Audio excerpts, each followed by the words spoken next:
Yeah? All right, pretty good. Should I flip my camera? Let me check. I have a feeling that myself is not very clear. It's a bit blurry. Let me see.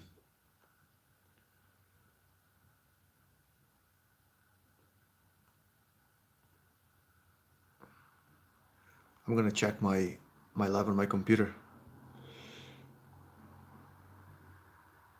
It looks a bit blurry, yeah.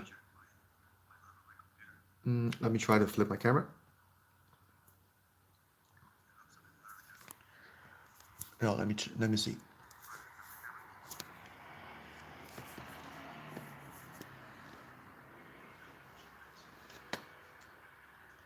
Yeah, I think it looks better. Yeah, it looks all right. Yeah, better than the selfie. All right, pretty good. Yeah, this is a live. Yeah. Thanks for watching, by the way. Yeah, welcome to my channel. My name is John. The title of this live is Should the European Union Become a Federation?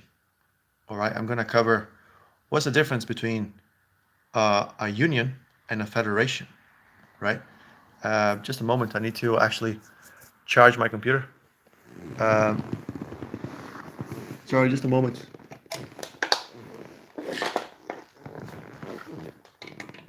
All right, thanks for waiting.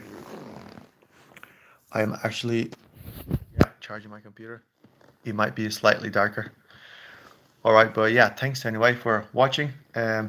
If you are interested in the topic, should a European Union become a federation? Yeah, I'm gonna quickly tell you the difference between a union and a federation. I'll give you some of the pros of Europe becoming a federation and some of the cons as well. Okay, and yeah, in the end, I'll give a little conclusion. All right. Um, okay, yeah, so here we go. When we talk about the future of Europe, two words come up constantly, yeah, union and federation. Well, what's the actual difference? What's the difference between union and federation? And more importantly, should the EU take the final leap into becoming a United States of Europe? Let's break it down. What's the difference between union and federation? Right now, the EU, or the European Union, is a political union.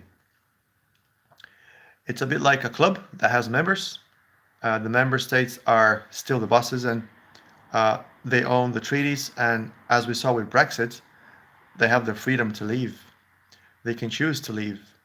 And decisions often require everyone to agree, which means one country can veto a huge plan, right? So yeah, any decision inside the EU has to be agreed upon between all the 27 member states. Okay, a federation like the US or Germany or Brazil is different. It's based on a single constitution, not just treaties. In a federation, sovereignty is unified.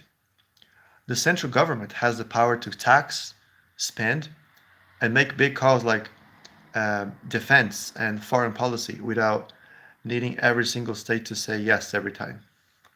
So what are the benefits? What are the benefits of becoming a federation? So why should Europe federalize? Um, I have here three reasons to share with you. Okay, the first one would be speed, right?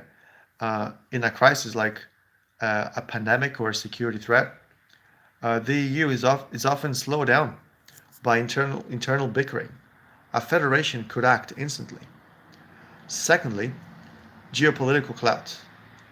On a global stage, on the global stage, it's hard to compete with superpowers like China or the US when you speak with 27 different voices. A federal Europe would be a single massive global player. And thirdly, economic strength. A common fiscal policy would mean a stronger euro and more stability for everyone's bank accounts. So what is the counter argument? Yeah, it's not all upside, obviously. A lot of people fear a superstate will swallow up national identities, and critics argue that a farmer in Ireland and a tech worker in Estonia, they have very different needs, and a one-size-fits-all government in Brussels might not understand either of them. In conclusion, ultimately, the question of a European federation isn't just about economics, it's about identity. Is Europe a collection of partners, or is it one single family? That's the debate that will define the next century of the continent. All right, so that's pretty much it.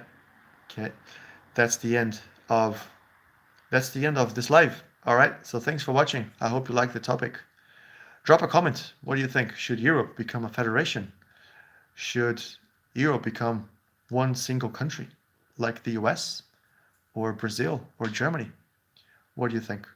Or should the 27 different member states stay sovereign in their own power? What do you think? Drop a comment. I'm curious to see.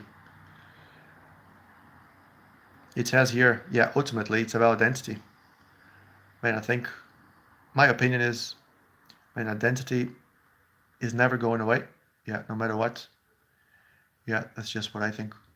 All right. Okay, thanks for watching. Okay, by the way, yeah, my name is John. Welcome to my channel. If you could please subscribe, that would be cool. Thanks. If you like the topic, yeah, I'll be speaking about, basically, I'll be speaking about international relations, international law, yeah, lots of stuff around the globe. Yeah, pretty much it. Okay, I'll finish now. Bye-bye.